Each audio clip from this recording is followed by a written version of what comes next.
Something you can do in this manner.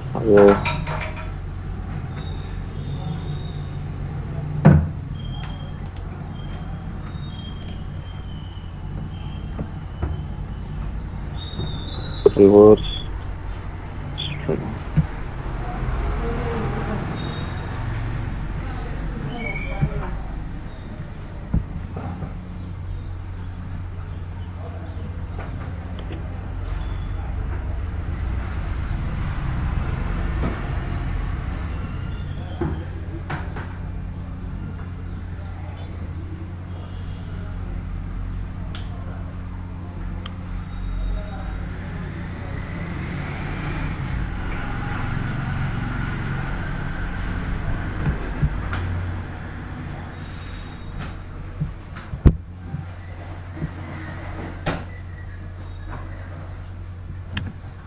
अच्छा meeting है time ज़्यादा फोकस जाओ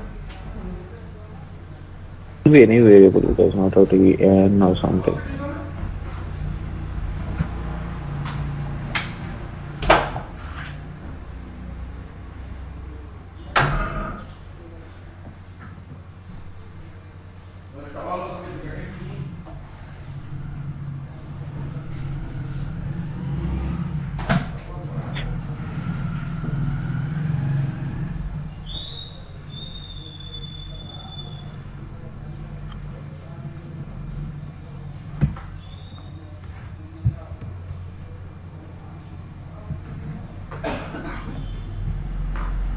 Just do it here. You don't have to again set it up in a variable. या So this is one way of doing. So you're taking a string as an input. So I'm reading the string. So either you can do that or you can do $1. Both will work. So you can do both ways. So this is entering the string, and I'm reading the string and assigning the value to a variable called a string. So and then I'm checking the total number of characters that are present in that string. WC-C will give me that. That will be the n value, and I'm using a while loop to go from the total number of strings. So say I have 5 letters, so the while loop will be executing for 5 iterations. Then I'll be checking echo string. I'll pipe it to cut -c $n. So if you remember yesterday, if I gave an example where echo hello and I piped it to, so if you use cut -c, I can go for, let's say if I these are 5 letters, right? So if I go for -c5, I'll be getting O.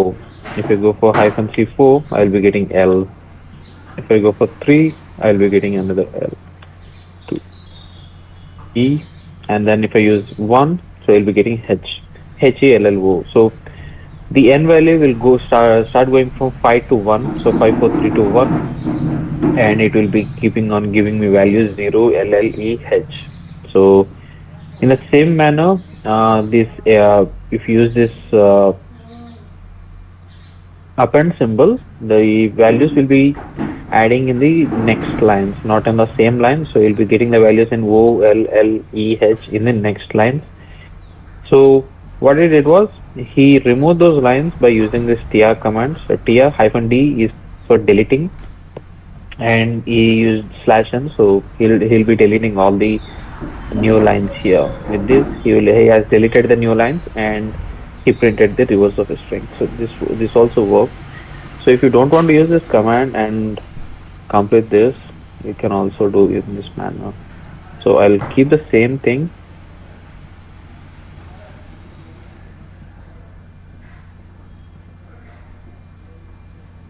N is greater than 0 to echo. So what I will do is I will store it in some variable, some temporary variable, rather than storing it in file. I will be storing it in temporary variable t. Then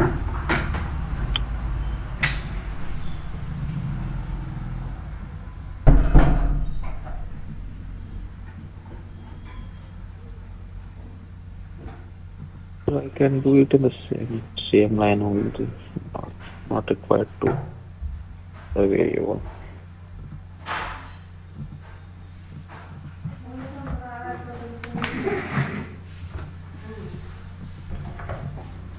So if I just use this format, so the t value, so is initially the value of t would be nothing, it would be an empty string. So let me explain it. In the first iteration,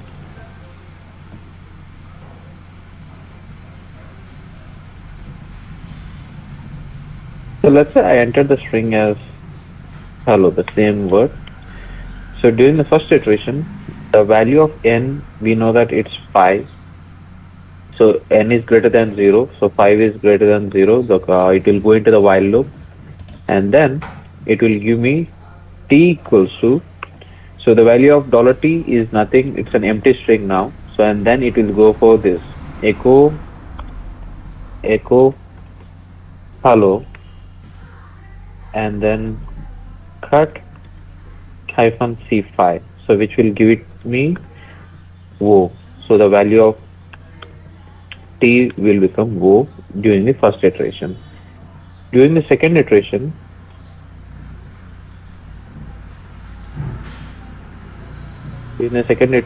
the value of n will become 4 and t will become, so earlier the value of t was $t, which is o, so o, and then the total script.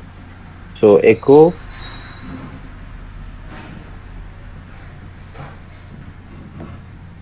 hello, and then pipe it to cut hyphen c4, which will give me o l. So similarly, it will keep on executing the script in multiple iterations until it goes to h, and then it will give me the total value as OLLEH. So this is one way of doing that. So you can you know keep on adding the strings to the original string by using this syntax. So you just use the $t so that all the previous words will be added to the whatever the new word you're cutting. So this is one way of doing. Then this is also work. This also works. You can use this command and delete the new line so that all the words will be on the same line. So let me copy either one of them and show you whether it will work.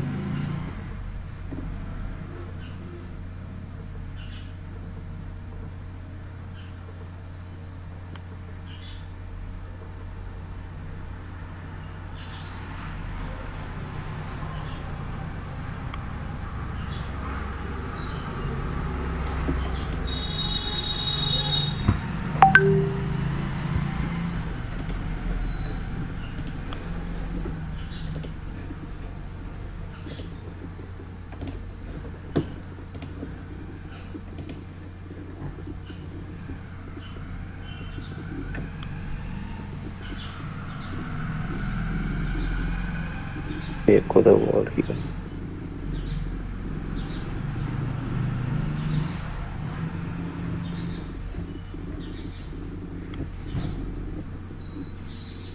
You can see I'm reversing the total string here. Enter something, name, you can see.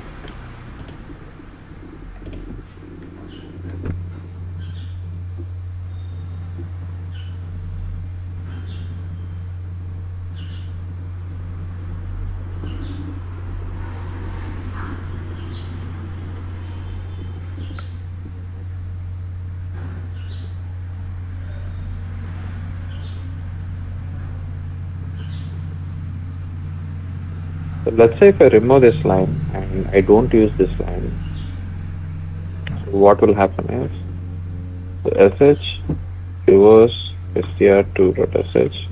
So enter the string. Let's say if I enter hello,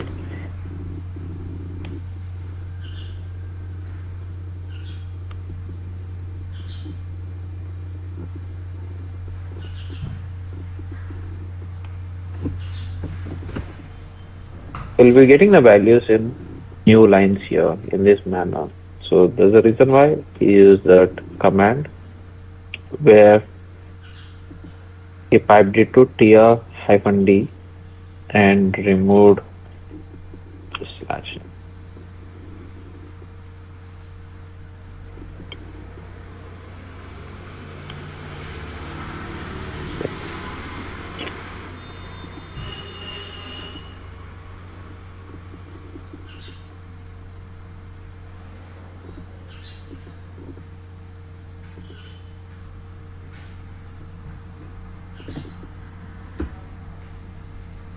Any doubts here?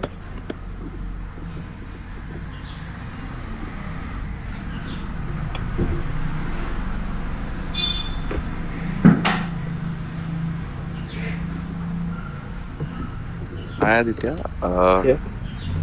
When I tried using a little bit of, I mean, I guess now that I'm using the if loop is wrong because I checked for a condition whether it is a string first.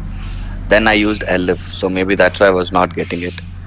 But then I just wanted to confirm with you if the condition, because I was getting errors continuously, I was not sure where I was going wrong. But I think I should have used the while loop and not the if loop. I have posted it in the WhatsApp group. I'm not getting the chat option here again. So So there I have used one particular command, which is okay, if you have used if loop, right? So in the else if, you could have added a while loop under the if condition. okay. Yeah, so that's where I went wrong. I was not getting Yeah. the output. Also here, it is not required to. So since we are doing minus c dollar n, it's not required to add quotes, is it? No, not required. If you So want, you for can c add. command is fine.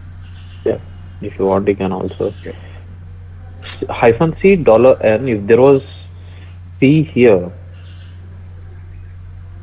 there was c here, then you need to use the quotes. Double quotes. Okay, got Yeah, it. because that would become dollar nc, right? So then you need to use the quotes.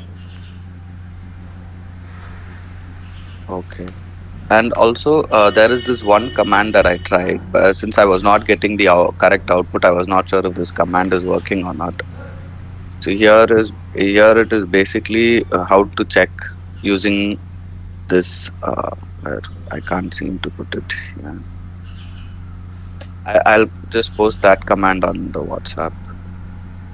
So that command is basically I checked it online. That is used to check whether it is this thing or not, a string or not. When I use it by itself, it was working. But now when I tried clubbing it with this, maybe because I was not using the while loop, it appeared not to work. So I was not sure if this is the correct command or not. I have never tried with this command, so I exactly don't know whether this works or not. Maybe it's for to check whether the number, whether the whatever the input is digits number or not, right? Yes.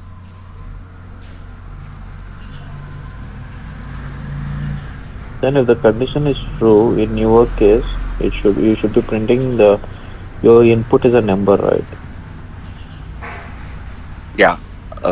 So here it'll be input is not a number. If it is true, it is not a number. This condition it will check whether the input is number or Number. not a number or So this not a number. condition will check if it is not a number. If it is not a number, okay. Yeah. I've never used this syntax, exact syntax, so I cannot exactly say whether this will work or not. All right, Aditya. What I'll do is I'll try it with the while loop and see if I get a result. Yeah, you can just add whatever the conditions that you have did, right? So you can just add in the else if condition, just add the this total while loop. The while loop. Okay. Got it. Yeah.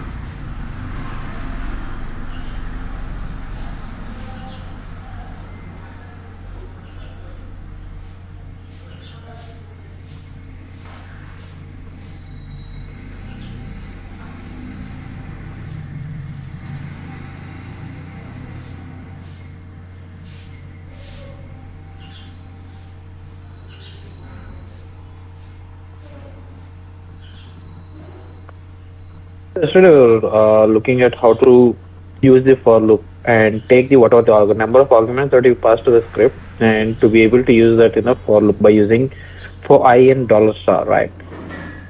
So similarly, try to write script to find a factorial of n numbers. So what I mean by factorial of n numbers is, so let's say if I give the input as 2, 3, 4, I should be getting the output as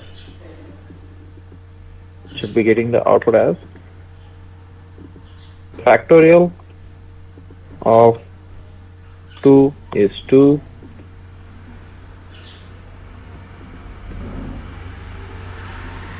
the factorial of 3 is 6, and the factorial of 4 is 24. So whatever the number that you enter, I should be getting the factorial of all those numbers. What are the arguments that you pass to the script? I should be getting the factorial of all those numbers. So this is a script to get the factorial of a number, right? So make use of the script and just add a for loop and try to get this thing, try to get this output. So there's all this whatever we use this total thing, right? So it will be under a for loop where I used n equals to $1, right?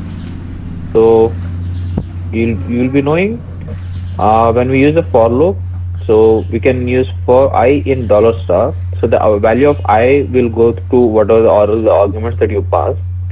So therefore you can use n equals to $I and then run the total script inside the for loop. So try to do that using for loop and add this total thing under your for loop and try to get this output. So whatever the input is, we should be getting the factorial of all the numbers. Factorial of 2, factorial of 3. So whatever the argument is that I pass. So if I pass factor 6 here, I should be getting the factorial of 6.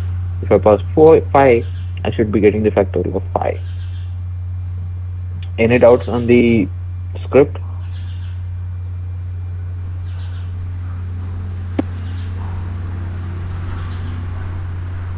If you want, I'll paste this in the chat box.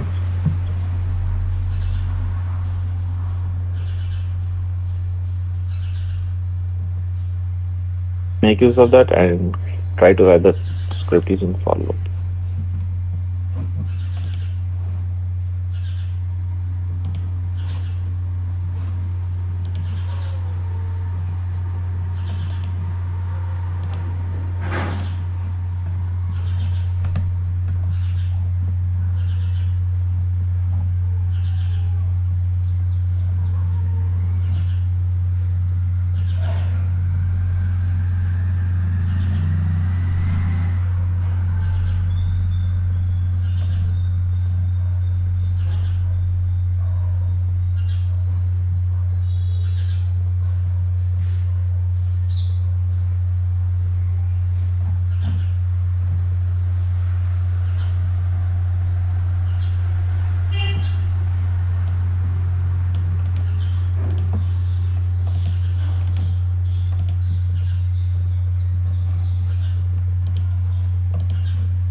So what you just needed to do was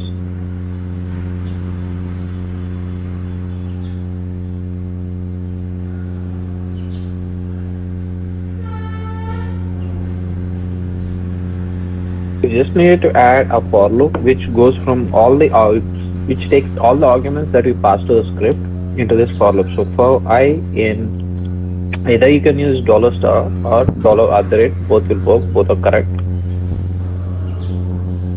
for I in dollar star. So n equals to dollar I. So during each iteration, the n value will become what are the arguments that we pass to the script. And after that, the general factorial, how to find the factorial of a number, it will pick up that. So here, rather than dollar one, I'll use dollar I, and then at the end, done. That's it.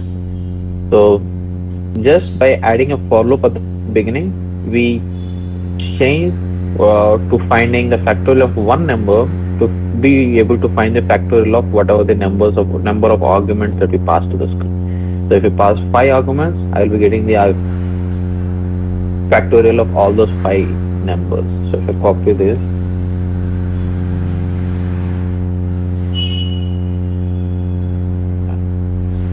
search,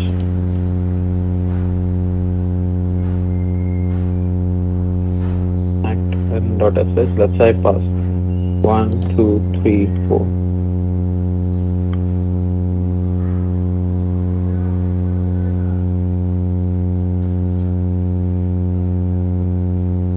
Equals to $i.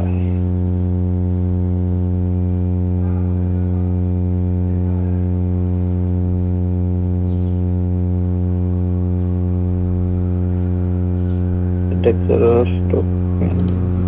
After for loop, we didn't give do, I think.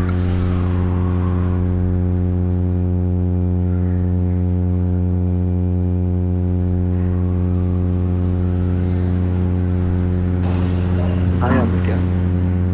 Just one quick question. So, if you're giving the dollar star, so it'll take only the individual values. But if you're giving in the for loop, but if you're giving, let's say, a series of numbers, it'll keep incrementing it by one. Series of numbers. Let's say if I give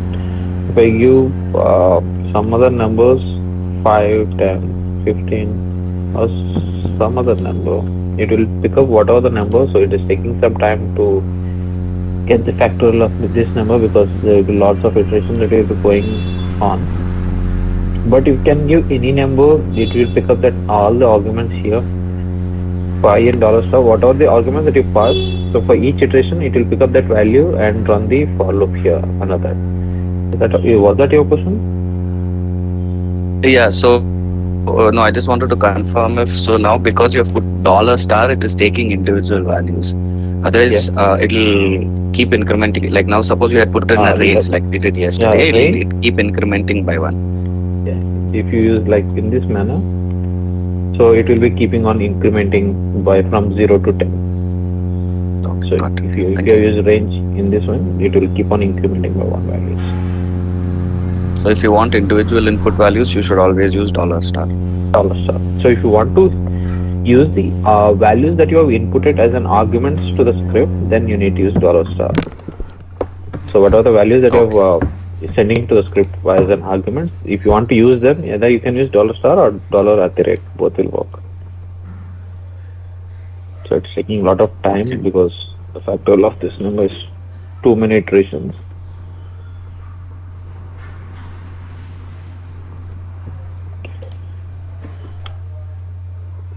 Any doubts with the script on how to find the factorial of n numbers?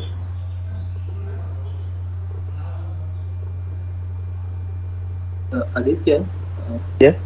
I've just posted one script in the comment box. Can you check if it works?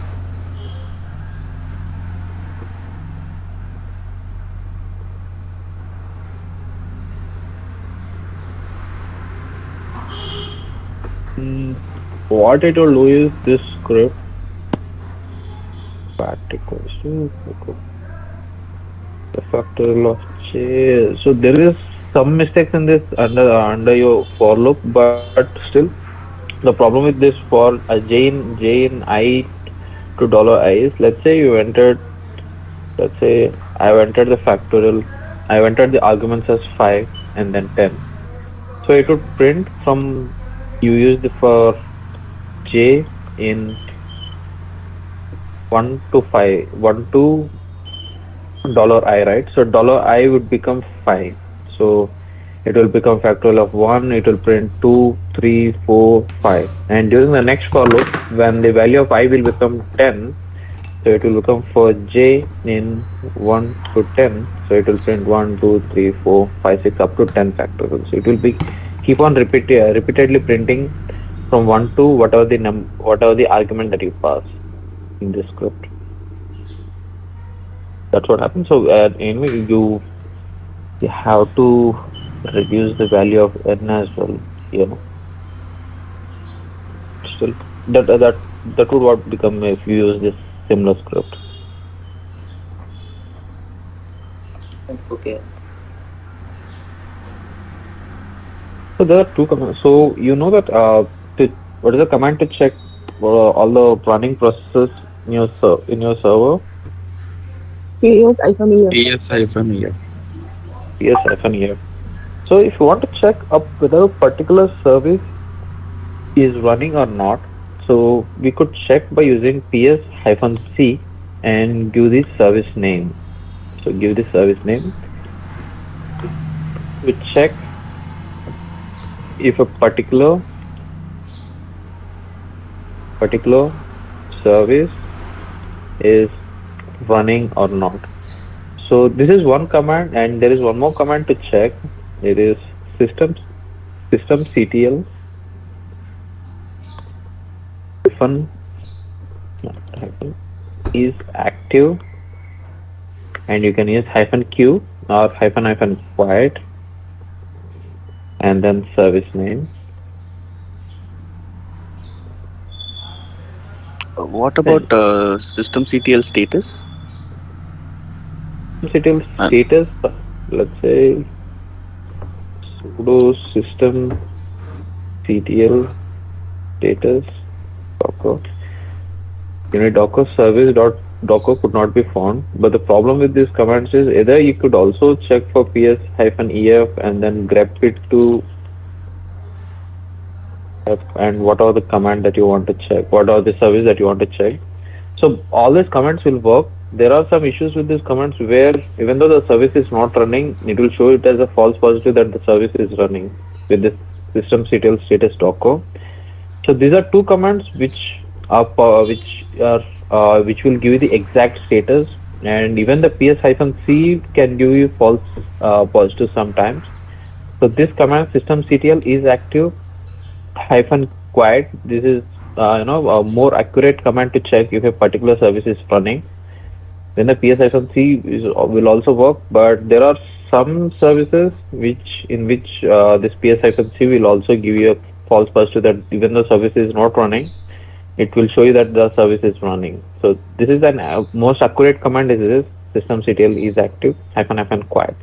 But if you want to remember a smaller one, you can also remember ps-c. But both these commands are good enough for most of the services. Yeah, systemctl is more accurate when compared to the ps-c. So what I wanted to do with this is, so let's say you have multiple services running in your server, maybe Docker, maybe Jenkins, maybe Tomcat, maybe Ansible, maybe so Terraform, or any services that you are running on your server, and you want to regularly check whether these services are running properly or not. And if they are not running properly, either you need to try to start them again, restart the services, or you can set up a you can set up a mail command to send you that okay, this and this service is not running properly. So we can use a for loop to make to write a script like this. So I'll use example. I'll write to check if the service is down. Hello, question mark. So for this, status docker. So sometimes this works, sometimes even though the service is not running, this will give that okay the dollar question mark will be giving as a zero value here. So that's the reason why that we don't use directly the systemctl status docker. So this will give you an accurate result. So for this example, what I'll do is hash bin slash bash those services. So I'll create a variable where I'll be adding multiple services that I want to keep on checking periodically. So Docker, let's say Jenkins, maybe Ansible, etc. So whatever the services that you want to check. So I'll be adding all those services. So if you have multiple other services running, like Terraform or any other service, so you can also add all those services here. And then for I in dollar services, so what this will do is this I value will during the first iteration it will pick up the value Docker. During the second iteration it will pick up the value Jenkins. During the third iteration it will pick up the value Ansible. So I'll go do. I'll first run the command. So either you can use ps-c or systemctl is active. So I'll use this, and then I'll use $I. Then I'll check if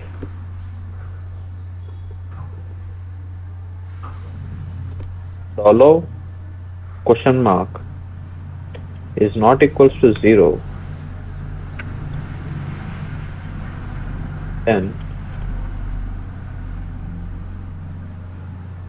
I'll try to start the service using sudo systemctl start $I. So either you can use sudo systemctl start, or you can also use service and what are the service name and then start. So both the commands will work. You can either use either of them. And I will also use echo $I, maybe stopper services file, and then I'll close the if loop, and then at the end I'll come out of the for loop and then mail -s stop services, then I'll attach to some email ID. I'll attach this file stop services. So this way, so how can I execute this script periodically if I wanted to? Maybe if I want to execute this script every hour, how can I do that? Cron job. Add a cron job at the start. I can add a cron job and set up this script to execute every hour, or every 15 minutes, or every 30 minutes, based on how important the services are for you. So for example, Jenkins, if it is a Jenkins master server, you need to keep on checking the status of the server, because if the Jenkins stops, your total build life cycle will be stopped. So maybe you need to keep on checking it every hour whether the Jenkins is not running. So you can set up this kind of one shell script on your server where it regularly checks all the services, all your important services, and then it will try to restore the service by using this command, even though if it does not know, because the shell script might not know whether it is able to restart or not. So still, what are the service that has stopped, so I will add it to a file and then I will send it to as email. So mail -s stop service. So the better thing would be every time this, once I stop send this service, I can always remove stopper services, so that the next time I don't get the same values what are the stopper services. I can also add an here that if only if the stopper service, if have this, there are some stopper service, then only I can mail. So I can add some if loop here whether there is some input in the stopper services or not. So I can update this script even more, but just to give a small example, I can write a script to check the services, and if they are down, I can try to restart it by using this command and also send a mail of those services. Any doubts here? Either you can use this or you can also use ps-c. Both are good. Yes, Aditya, I have a question here. Yeah. So the dollar question is used to check for the status. So if it is not zero, there is an error. Yeah. But in the command system CTL is active hyphen hyphen quiet is Mm-hmm. used to check for services that are currently running, right? So now suppose I is a service, whatever be the service is not running. Will it show up an error or will it? I mean, if I remember, I used while installing Tomcat, I used the system CTL status check. So generally, services that are running appear and services that are not running don't appear when I use that. Let's say if I run So, this command, systemctl uh, is active hyphen hyphen quiet sshd. So sshd will be running on our server. If I use echo dollar question mark, you can see the value is 0. If I run the same command with maybe let's say if I use Jenkins, right? If I use echo dollar question mark, I will be getting 3. So if I use Docker, getting the value as 3. If I use maybe the same Ansible, I'll be getting a non-zero value. If the service is running on my server, I'll be definitely getting the 0 value. If the service is not running, I'll be getting the value as 3. got it. Okay, thank you. Any other doubts, anyone?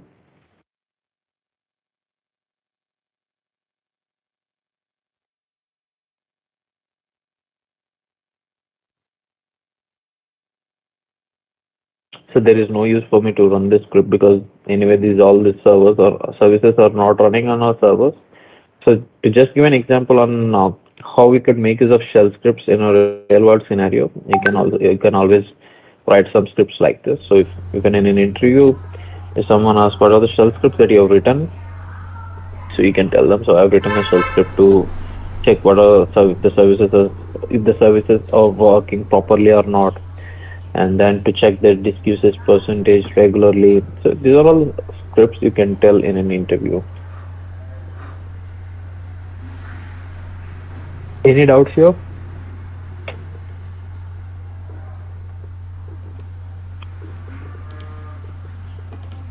Till now we have been writing the loops, the conditional statements, while loop, for loop, and even the all the commands inside a shell script.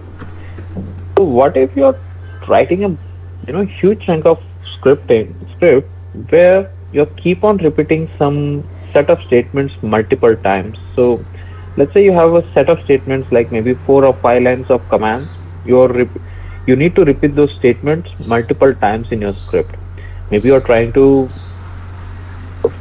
check some whether the service is up and running multiple times in your script, and you need to keep on writing the set of statements repeatedly in your script. So in those scenarios, rather than writing those statements multiple times, you can write them in a single time inside a function and call that function whenever you want to execute all those statements.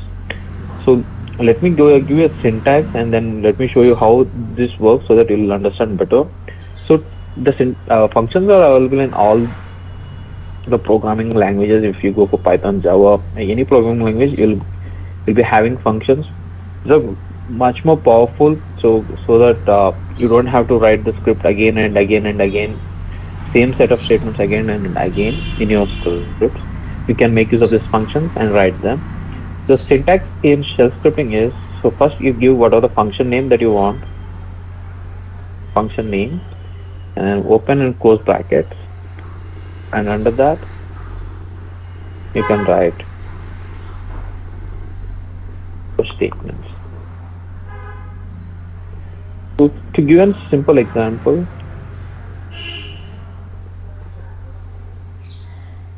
a hello world function.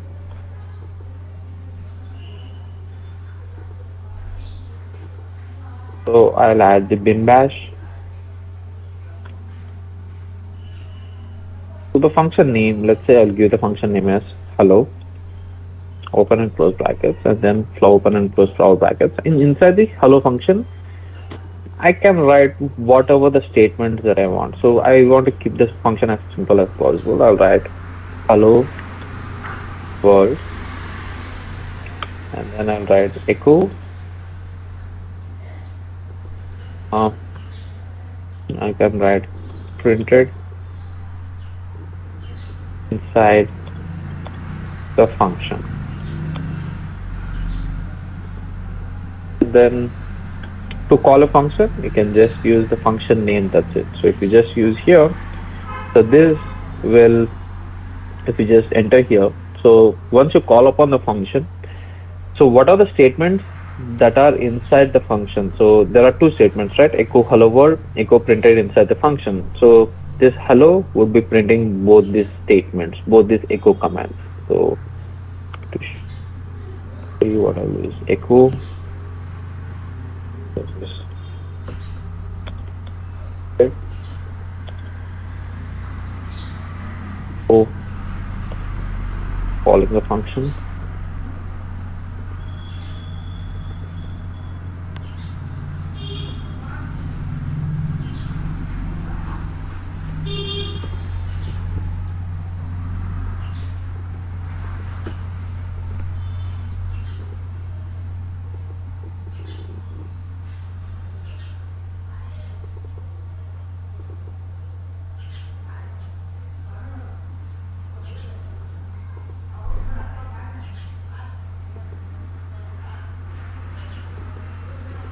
So I'll copy this and paste in the script box, then you'll understand better.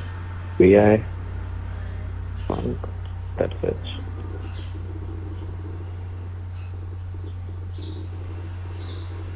sh func. First, let me print the contents of my function, and then sh func.sh.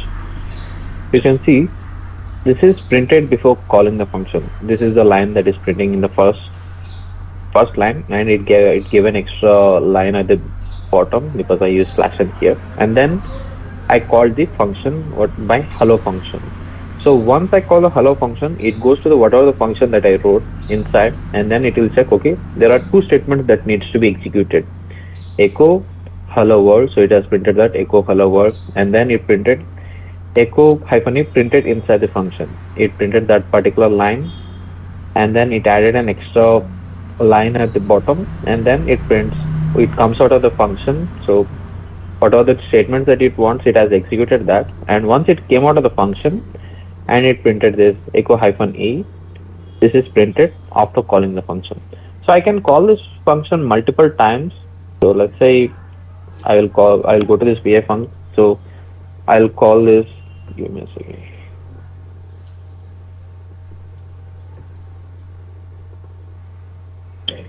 So let's say I'll call this function multiple times.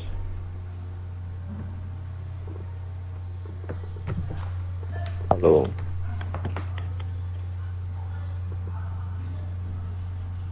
Save. Now if I use sh func.sh, you can see. So this is the first time we have printed this. We are getting this much data, right? So after that, I used hello function 4 more times in the scripts. You can see here the same, what are the statements that was present inside the function, I can keep on executing them whenever I run this hello function. So what are the statements that we wrote inside the function, those will keep on getting executed. So that's the advantage of using functions. Rather than writing your statements again and again and again, you can always write the statements inside your function, and if you when you just call the function, so what are the statements that you require, so they will keep on getting executed. Let's say we have hello, we have func.sh.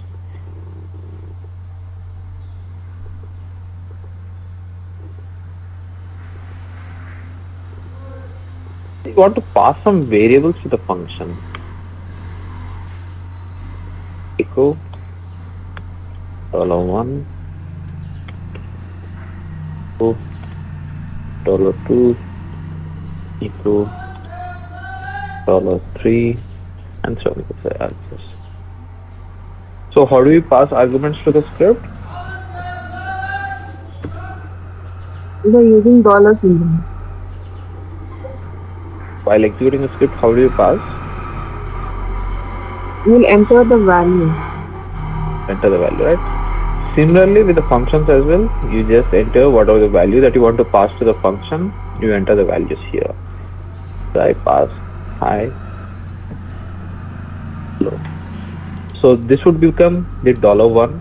So this would be my $1, and this would become hello would be the $2. So if I close and enter sh func hello printed inside the function hi hello. Because if you remember, I passed on the values hi and hello as the arguments to the function. So $1 and $2 it will be taking. So these values you can always read from your keyboard while doing execution, or you can set up some variables and pass the variables to this function. So based on your requirement, so you can keep on making them. So whatever the values that you want to pass inside the function, you can pass them through this way, either as an arguments to the function. So any doubts on functions?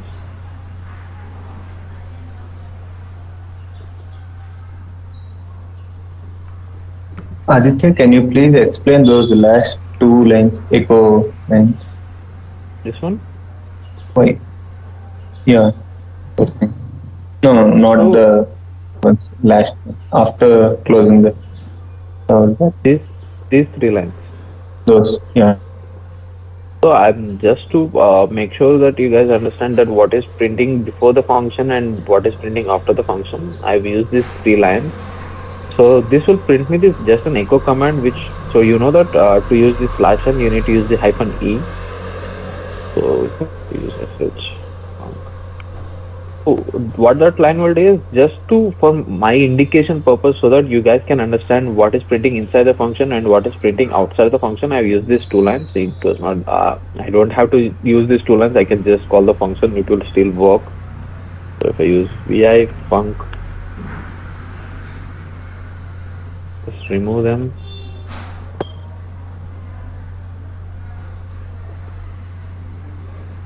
So I'll be only getting the values that are present inside the function. So just give an example on how the function will work. I use those lines so that you'll understand that okay, this is printed before calling the function. So after calling the function, these are the four lines that it's going to print. And after that, I've written this is printed after calling the function.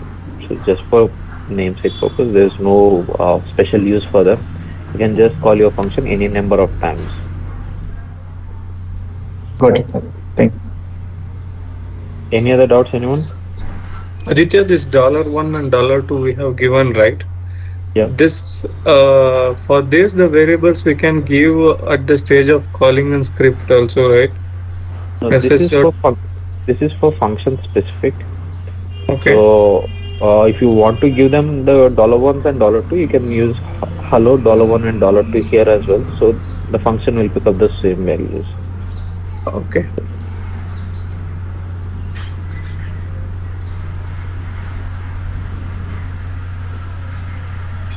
And then $2.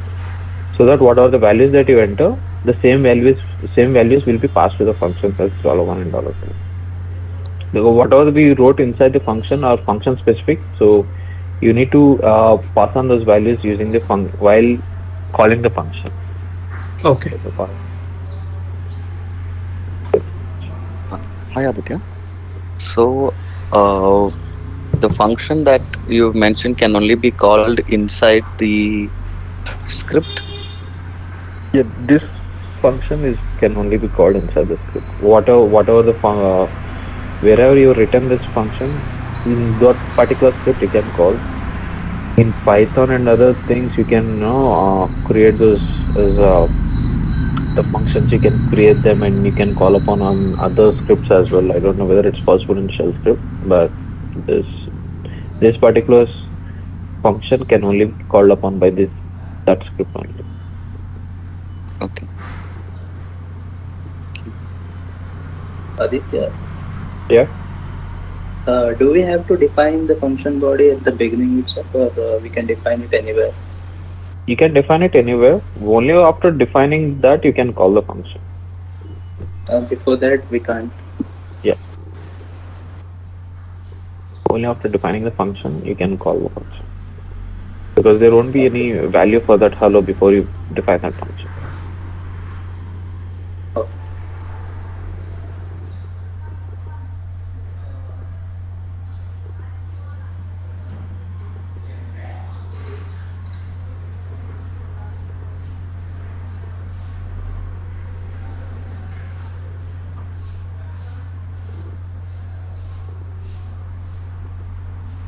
So the same factorial of n numbers, how we could do that using functions is, let me go.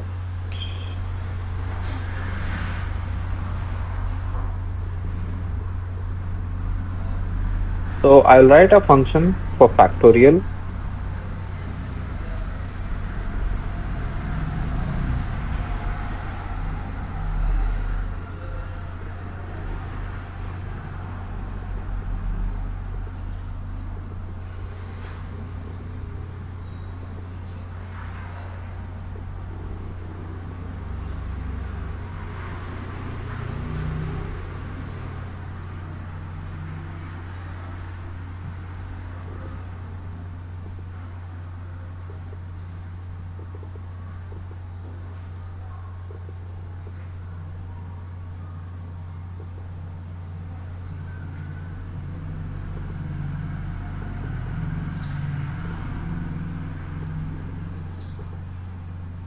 So this is your general while loop. By using while loop, we wrote a how to get a factorial of number, right? So I'm writing all that inside a function.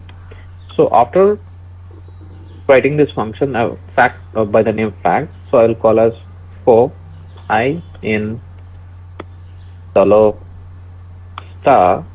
I'll call upon the function fact dollar I.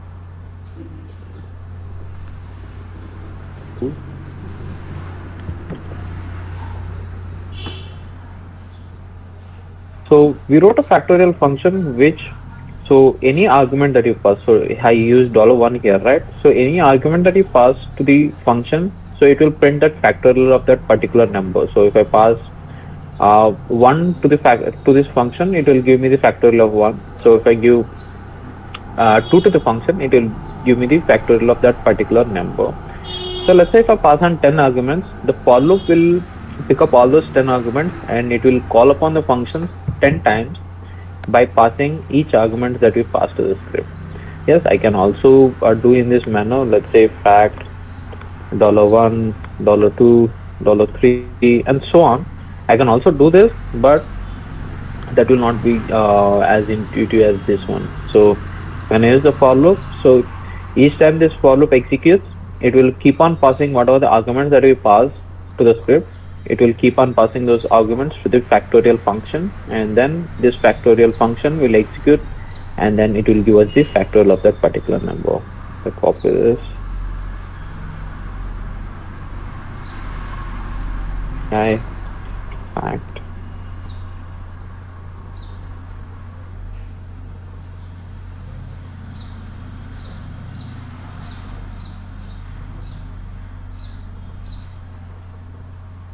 let's say pass 1, 2, 3 to the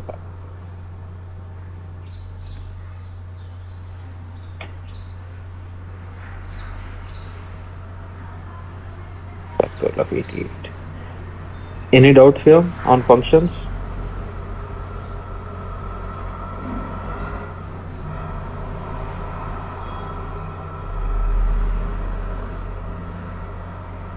Next is case statements. So case statements are nothing but your if else if conditions, but they only work if you want to check a particular variable for a different number of values. So I can write a similar, let's say I'll write it using a if condition, then I'll show you how you can write it in case statements. So let's say I'll have a variable called as n. I have a variable called as n. So I want to check the value of n, whether the value of n is 1, whether the value of n is 2, whether the value of n is 3. or whether the value of n is 4 or 5. So how can I write the if condition? So first thing, I want to check whether the value of n is 1. So how can I write that?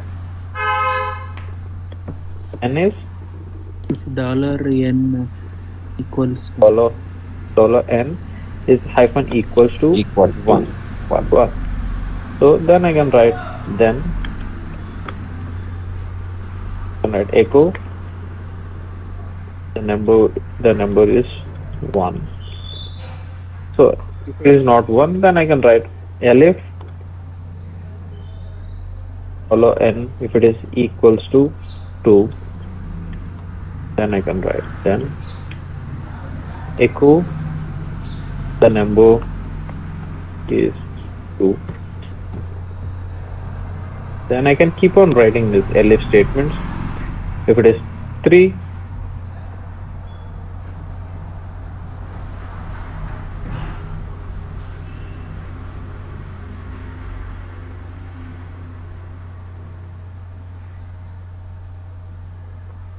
elif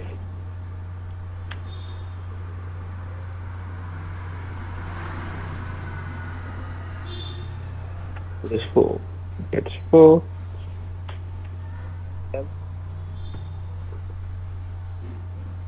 I can write echo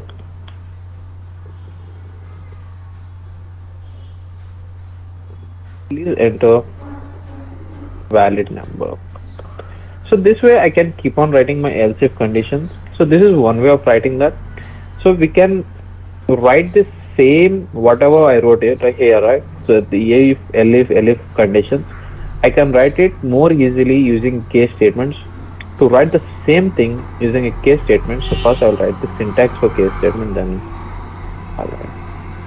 So yes, I'll explain how to write the same if elif condition using case. So case $n in. So if you want to check for 1, so I'll check for 1. Whatever the pattern that you want to check, you have to write the pattern and then the brackets. That's it. Echo number is 1. If it is 2, echo number is 2. If it is 3, echo number is 3. Let's say if it is multiple value, if you want to check for multiple values, I can also do that. 5 or 6, echo number is 4 or 5. Then if you want to have all for all the other values, you can use star echo the number is invalid. So both this whatever the if conditions that I wrote, so this and this both are one and the same, but we can write it easily if you are using a case statements. If you want to ever check a variable for a particular set of values, then the case statements is easier to write rather than going for if else conditions and then writing all the syntax. You can always use the case statements to execute these kind of scripts. So for each you have to use double columns to tell the case statement that it's the end of that pattern check.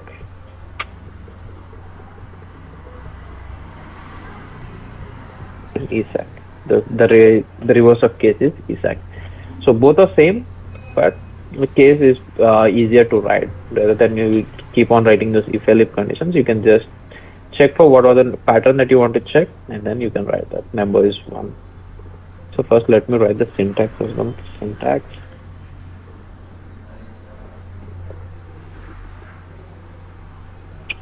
If follow any variable in pattern 1, so if you want to match it with pattern, what are the statements that you want to execute? If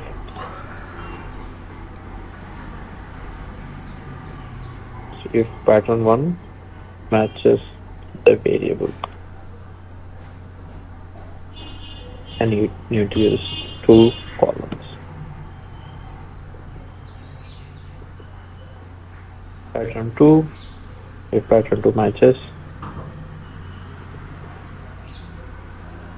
on 3. If you want to check for multiple patterns, you can use this R. Pattern 3 or pattern 4 matches a variable, and then star default statements executed. One of the patterns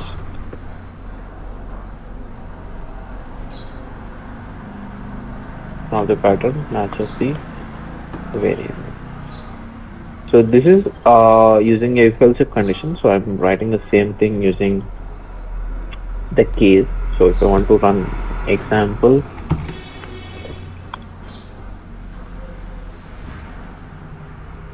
for a particular number, echo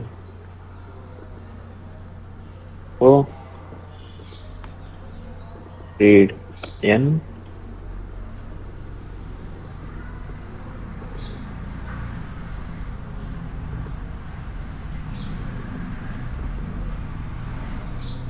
so if I copy this,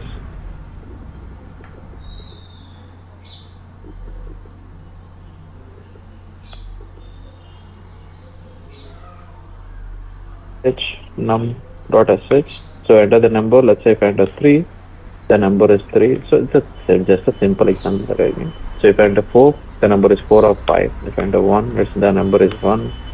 If I enter 5, the number is 4 or 5. If I enter any other number, the number is invalid. So this is just a simple example on how we can make use of the case statements to perform our if else if conditions in a better way.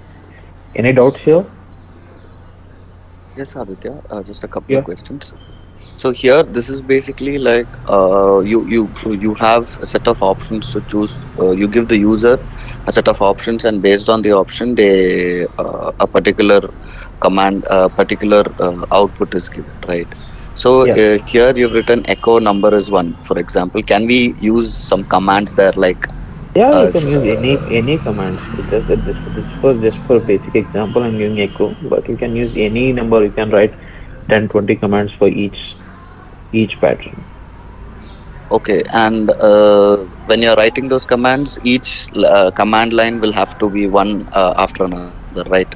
In the new Yeah, line so for every command. you can write echo or maybe touch T1, T2, maybe RM T1, T2. You can keep on writing. So this semicolon will tell the case statements that okay, the statements have completed. So whatever the number of statements that you want, you can write. Keep on writing. And can we call functions as well here? Yeah, Now yeah. let's say I write a function above this, You can do and anything you want.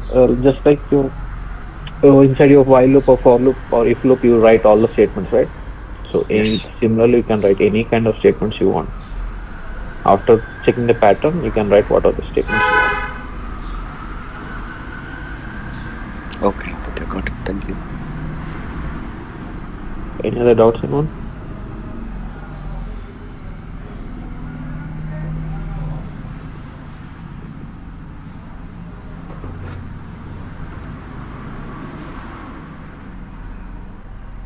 Right, something which we will write, okay, which we can use in regular day-to-day use. Something like, okay, let's say if a user enters 1, maybe search for files based on given input.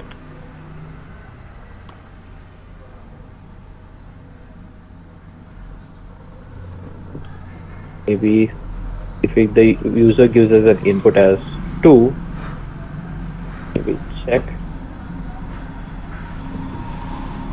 given if a file is present based on given input.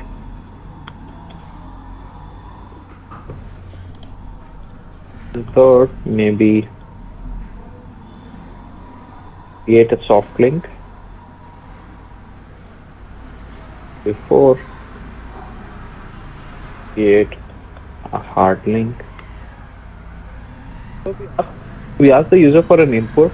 So we give the user the menu that okay, if you want to search for a file, enter 1. If you want to search for whether the file is present or not, if you want to check whether the file is present or not by the given name, give the input as 2. If you want to create a soft link, give the input as 3.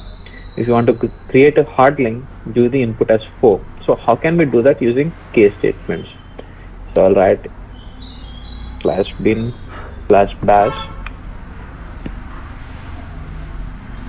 so that the user will know what number if he enters. So what is the option that he will be getting. So I'll be echoing all this.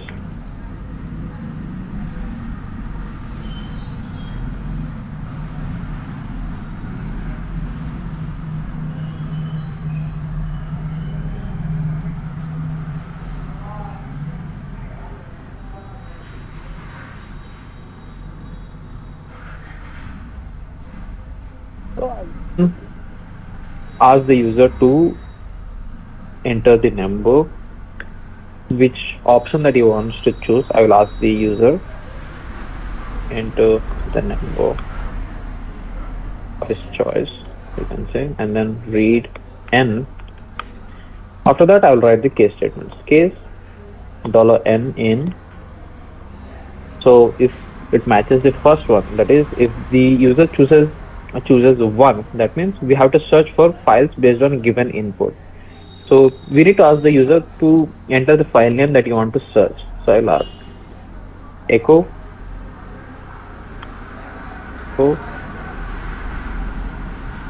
enter the file name. I'll read $name. So what's the command to check for files? Find Find type as type space F. iname. So I'll use iname, or we can just use a name. Both will work. And then $name. So I'll close this. So it will display all the files. Whatever he wants to search, it will display. This command will display all the files that he wants to search. So let's say if he chooses the second option, that is check if a file is present based on given input. So I'll use the same echo to the file name. I will read the name, so I don't have to use dollar here. And what's the command to check? What is the operator to check the file is present or not? -e. -e $name.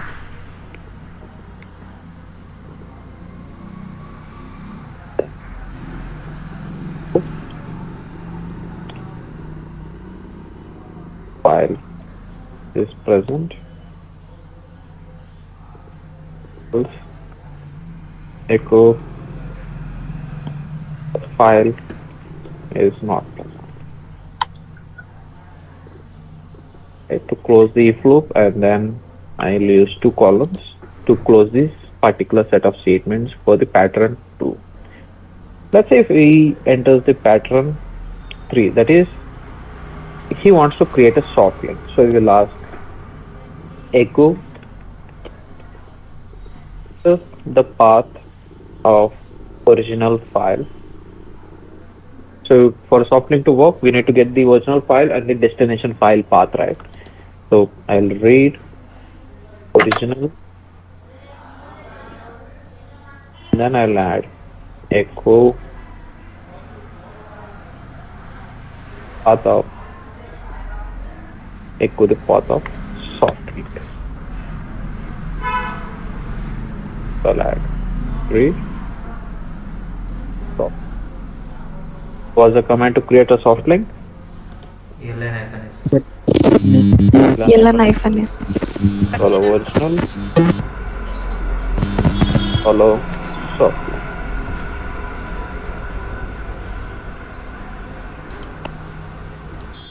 Similarly, for pattern 4, for which we can he wants to create a hard link, right? enter the path of original file, read original, enter the path of hard link. So for hard link, what's the command? Just tell me. ls hardly password. I will remove this icon as well. So if the user enters any other number, just I'll add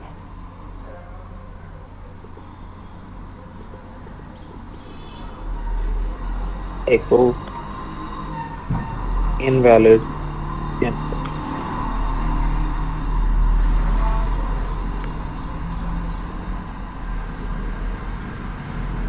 So I'll copy this whole script and then I'll show you how it works. So if anyone has any doubts, let me first execute the script, then you can. So we call this as menu-based scripts, where we give a set of menu to the user and ask them to what operations that he wants to perform.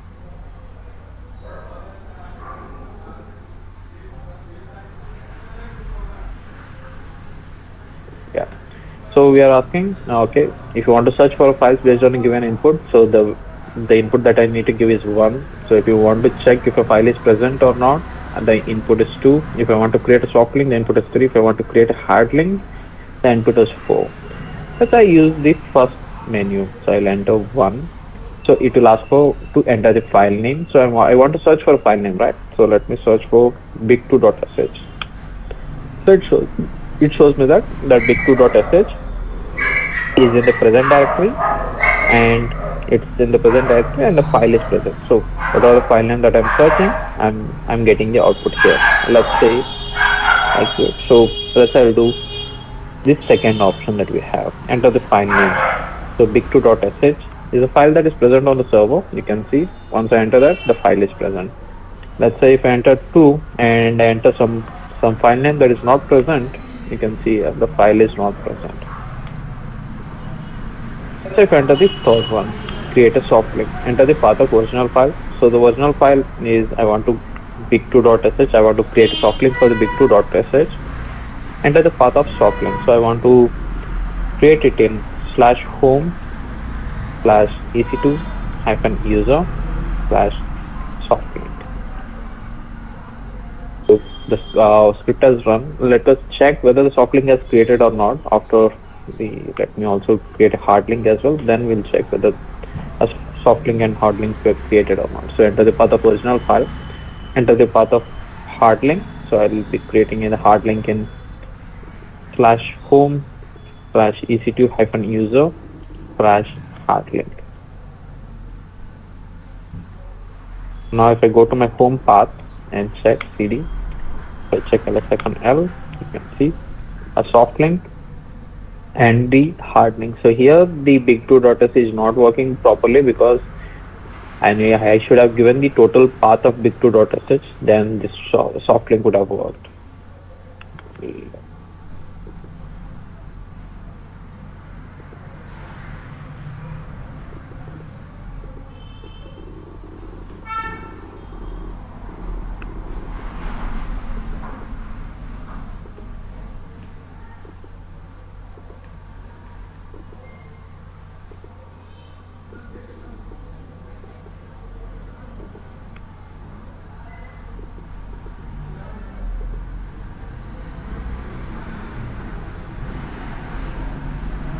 Now if I go to my home path and check ls-l, you can see soft link. It points to the big2.sh.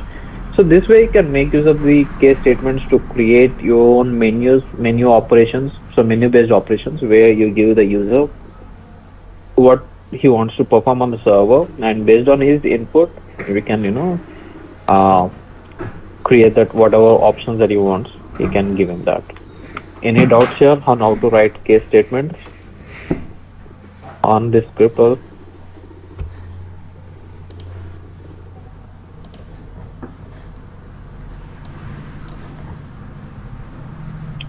no doubts, okay.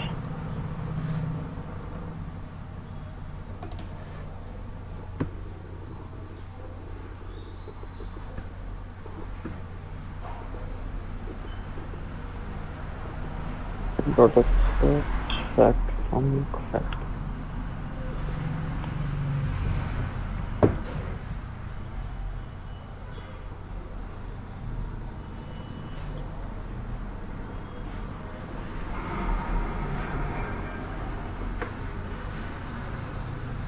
So when I use this big script where it needed to execute so many things, so when I check the uptime, so let me run it again.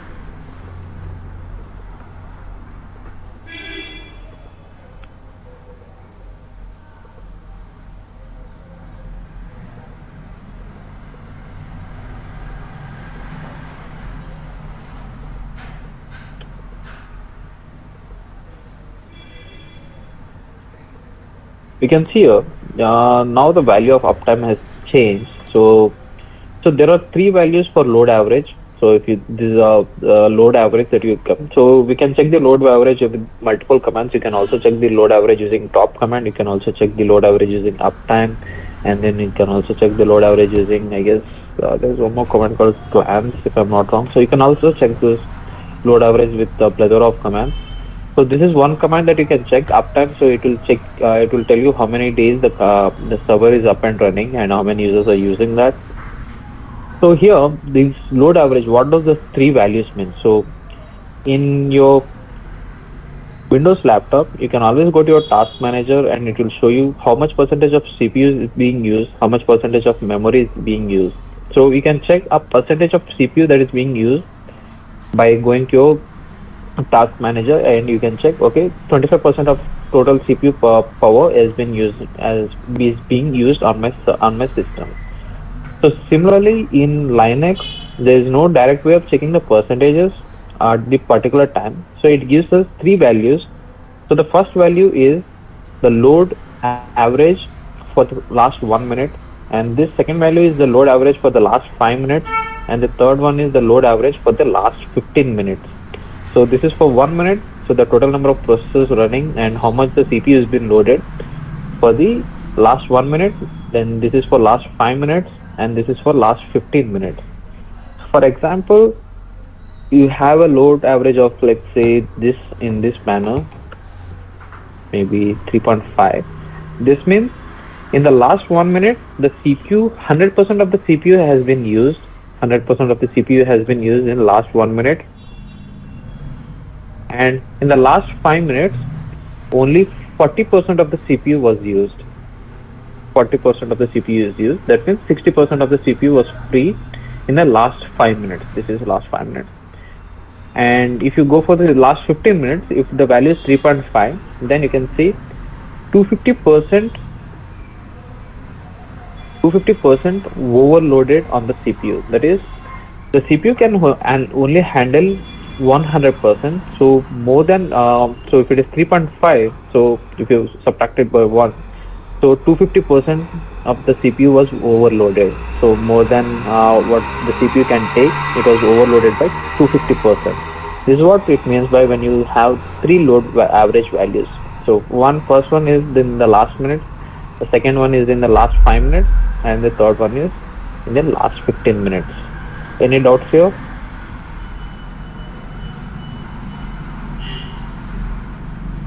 And this depends on the number of cores you have. So this is for a single core server. Let's say you have a double core server. If you use one, if I get, let's say, two, and if I get four, so if you have two CPUs, so 100% used in one core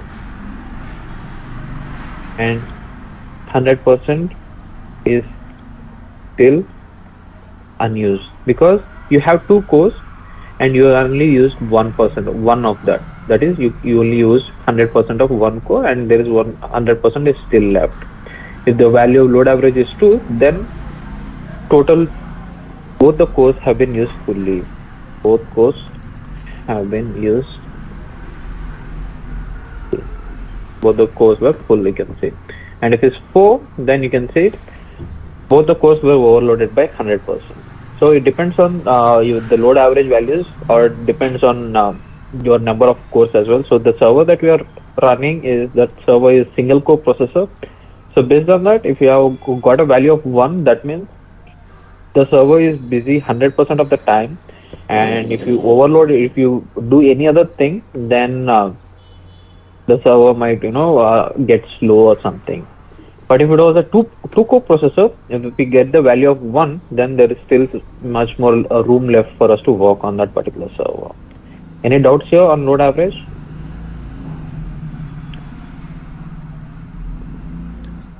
Regardless of the course, you will only get those three numbers, right? Three For the numbers. 1 minute, 5 minutes, and 15 minutes. Yeah, regardless of the course, you will only get those three numbers. You need to check based on the number of cores that you have. Based on that, you need to check whether the system is loaded or system is still free.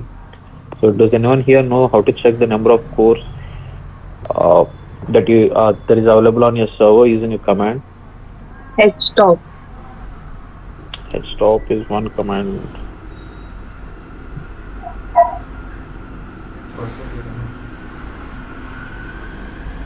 You can easily check using ls CPU. So it will show you the CPUs. CPU is one CPU, vendor ID, the modem name, CPU megahertz, all things you can check using this ls CPU.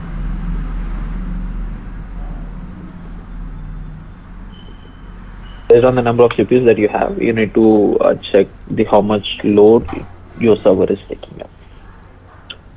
That's one thing. The next one that I wanted to explain was the xargs, right? So we know that the pipe symbol is used to pass the output of one command to the other command.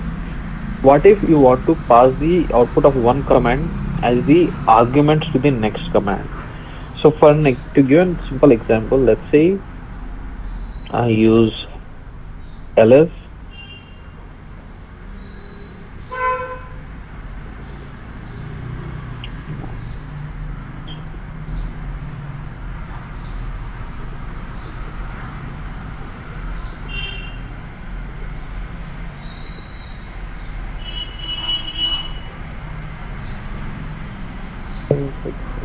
exactly.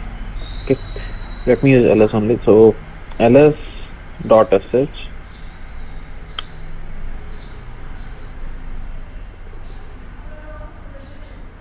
star dot sh. So when I use this ls star dot sh, and if I pipe it to let's say fact. Yep, fact. So what is the thing that I'll be getting here? What would be the output? It will going to show the shell File script of fact and content dot sh. displayed. It will show all the outputs where there is a fact inside of this file name. So there's fact from .sh, fact and .sh, and fact.sh. It will show all the lines that has this fact. With the same command, if I pass it to xargs, I pass this using xargs, what will happen is, so what are the files that I'm getting, right? ls star dot sh, what are the files that I'm getting right here? So I'm getting all these files. So these files will be passed on as an argument to the grep function. So if I press enter, so it will show me all the files that has this pattern fact. So in fact func.sh there is a pattern fact. In fact func.sh there is a pattern fact. You can see a fact.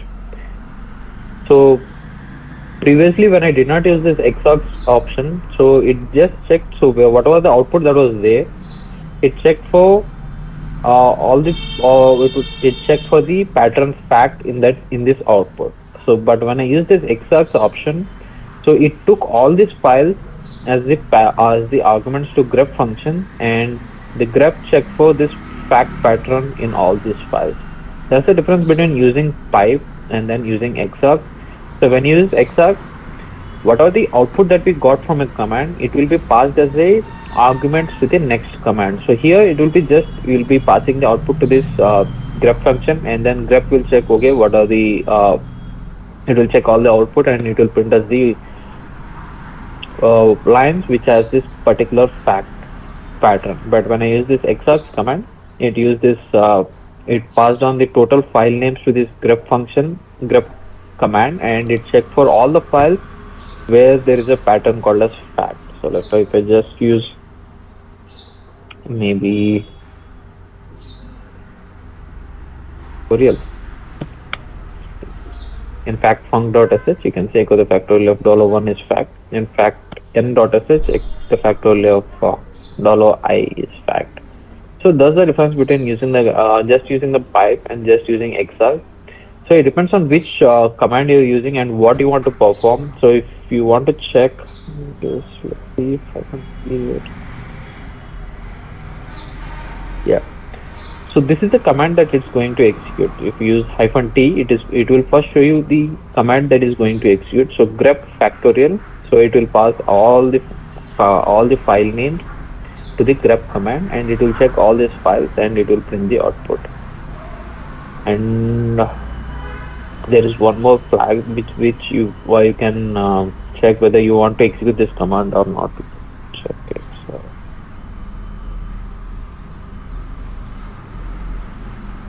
-t print commands before executing.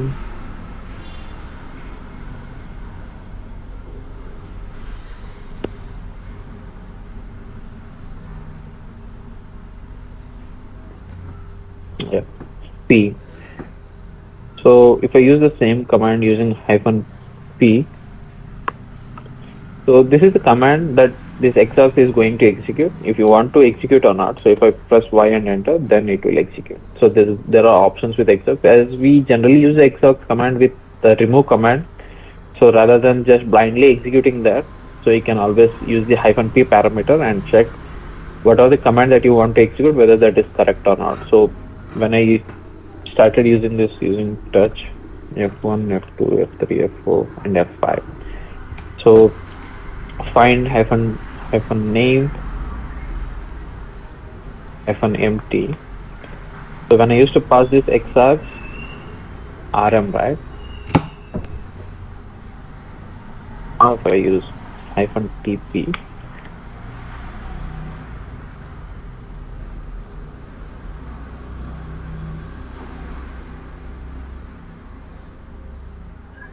Aditya, you mean to say that it will show the arguments in that file? Is that using xax command, it will show the argument that is present in that file. That is what you are saying. yes, it will what are the output of this particular command, right? So it will pass that outputs as an arguments to the next command. So in that file, the argument will be present, right? Not a file, it's just the input will be passed as an as the arguments. Yeah, let me show you. These are all the empty files, right? So when I pass it to exarch rm, so let me just use -tp. So it will be in this way. So rm, and it will pass the total output. So this is the output that we used to get using this find -type of -empty, right? So it will pass all this output as the arguments to the rm command. So this is the final command that will be when you use this exarch command. rm and all these files, all these empty files would be passed as the arguments. So now if I press Y and enter, all these empty files will be deleted. If I use N, so these files will still remain. So it will still ask me, and if I press Y and enter, if I run that find command again, you can see there are no empty files here. That's the difference between the pipe and exarch. So if you just use pipe, it will just pass the output to the next command.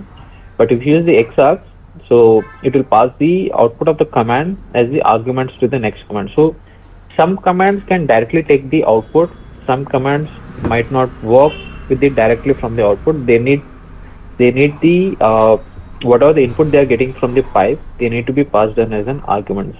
So one example is rm, and the other example is grep, where it can take both kinds of inputs. Either you directly pass it to pipe, it can take that input and perform an operation. If you pass it as an exarch, it will give it will perform another kind of operation. So, but rm cannot directly take it as a pipe. It cannot directly take the output. It needs to get the values as an argument. As the exarch, nothing but what are the output that you get, it will pass the values that you have on the output as the arguments to the next command. Any doubts? Aditya, can you please explain what is alias? Is that the shortcut of the command? If you want to create a shortcut of a command, then you can use the alias command. So for this same find hyphen name hyphen empty, so either you can any command that you want to perform, and now let's say this is the command that you want to perform, and I don't want to write this total command every time. I just want to create a shortcut for this command. I can create an alias and then maybe find xargs, find xargs delete fxt equals to this command. So if I press enter, so the next time I enter this fxd, so you can see us.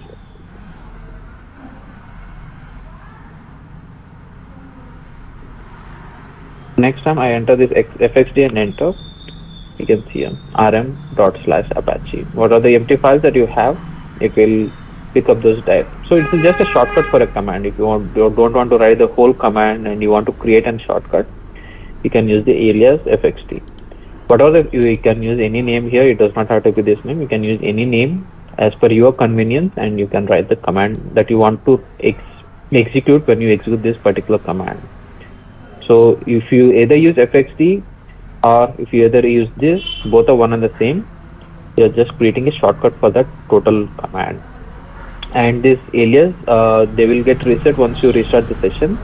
So if you want them to keep it as a permanent, you just need to add it in your bash RC or bash profile. Aditya? Great, Aditya. Yeah. Aditya, what will be the difference between the environmental variable with respect to the variable, or both are same? Variable is something you use in your scripts, but environment variable is something that that is your system wide. So if you create a variable inside a script, right? That variable can only be used inside that particular script. Is that But a global variable in C? yeah, it's like a global variable. So when you create an environment variable, that variable can be used anywhere on your server. Yeah, got it. Like if you're going to create the environmental variable in a file, if I want to use that, I can use that. Yeah. Yeah. Aditya, Can we you create please explain- environment? Go ahead. Yeah, go ahead.